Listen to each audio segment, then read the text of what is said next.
When we take a look at change in population, you can see the Philadelphia region. Everything that's red and orange in this map is losing population. So you see a huge core in the center losing population. The light blue and the dark blue are where population is growing.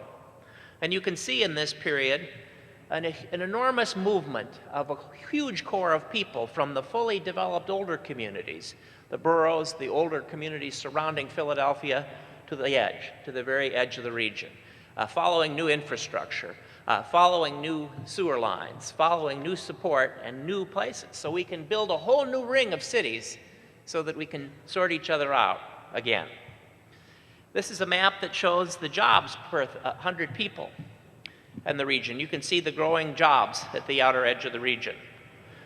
This is the percentage change in jobs, and you can see, again, the growing jobs toward the edge of the region, following people, following infrastructure, following the highways. This is a map that shows the capacity, the tax capacity of every municipality in the region. This is when you take all of its taxable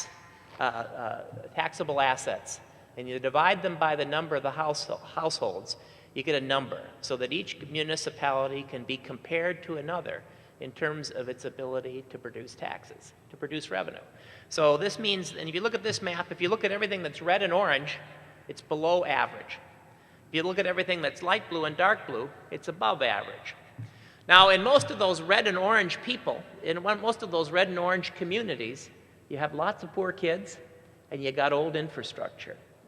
Another thing you have when you're red or orange is it means that every year, no matter how smart you are, no matter how well you cut your budget, no matter how hard you fight for a union contract, whatever you do, no matter how smart you are, if Bill Gates is running your city, at the end of the day, if you're red or orange, you're going to have higher taxes and lower services than the places that are light blue and dark blue.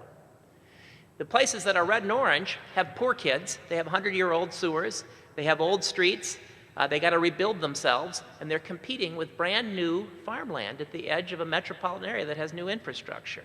These older places say, hey, middle-class families and businesses, please come to our communities. We've got rapidly increasing poverty in our schools. We can tax you at a higher rate, and we can spend less on you.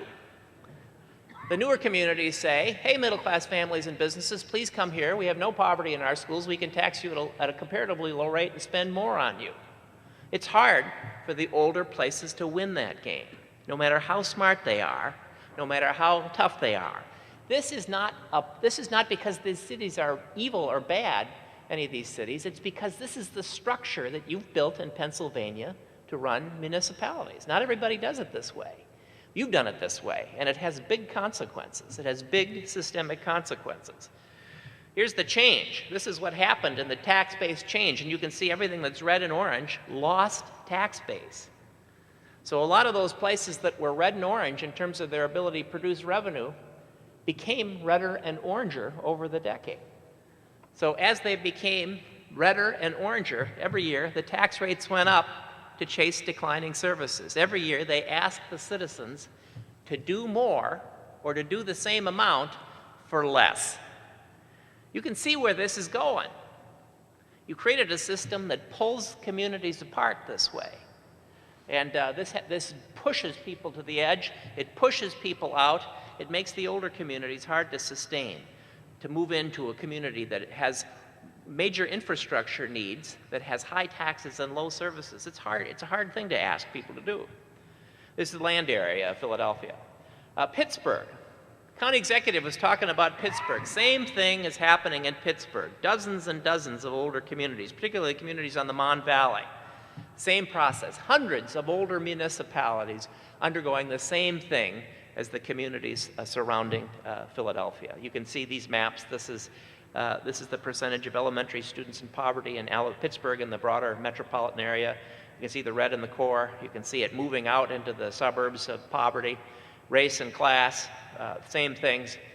This is the percentage in population. You can see almost the entire interior of Allegheny County losing population, enormous growth going to the north and west. Again, a place that isn't growing very much in population, but is growing greatly in size.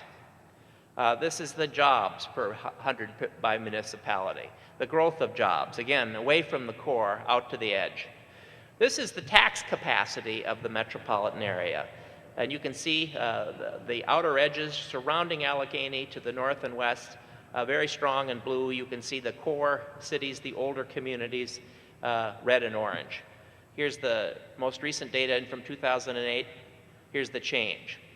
And look at the erosion in the dozens and dozens of communities that are not treading water, that are slowly sinking under the waves in the southern part of Allegheny County. Those are hundreds of communities. There are tens of thousands of people there, just like you, every year, having the same taxes or more taxes to do less as we move out, as we throw out the edge to build new communities. Lancaster, and you can see the core. It's a smaller place. Gentle patterns compared to the larger cities, not the fierce patterns of Philadelphia or of Pittsburgh, but certainly present. Certainly present. Present here and in all the major centers of Pennsylvania. You can see the poverty in the core of Lancaster. You can see it moving out into the inner boroughs and older places. You can see race connecting with poverty in the older core. And moving out into the older boroughs and townships. You can see the percentage change in households by municipality, again, growth moving to the edge. You can see jobs and tax capacity and its change, the older communities. These are important things. These are systems that we are placing in place for our future. The government says that we live in regions in some ways. Demographers say this, scholars say this. We live in housing markets.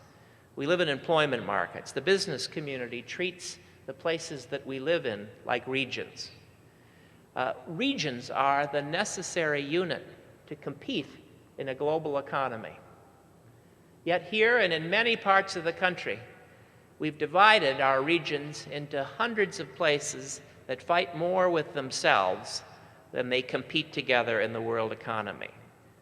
We fight more with ourselves to undermine each other than we do bind together to deal as one community to go out and compete for a new economy, a new series of jobs, a new economic opportunity. Rather than spend our resources wisely in rebuilding and retooling the places that we grow up in, we build new ones so that we can have a new community and let our old communities be the latest disposable product of the 21st century. What are the consequences for Pennsylvania? Rapid land consumption despite slow growth.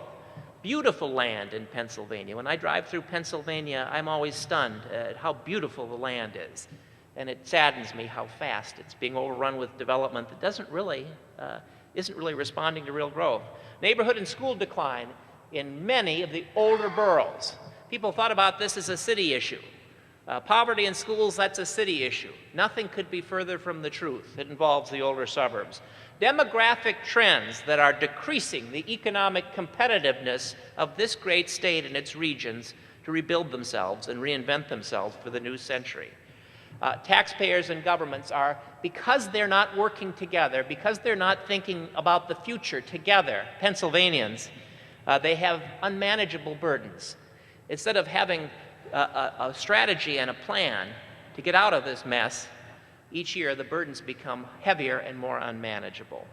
As David was talking about, low-income minority communities, instead of becoming part of the American dream, are becoming isolated in older communities that are themselves becoming isolated, not just cities, but many of the older boroughs. These are big consequences. There's a reason to act. Thank you.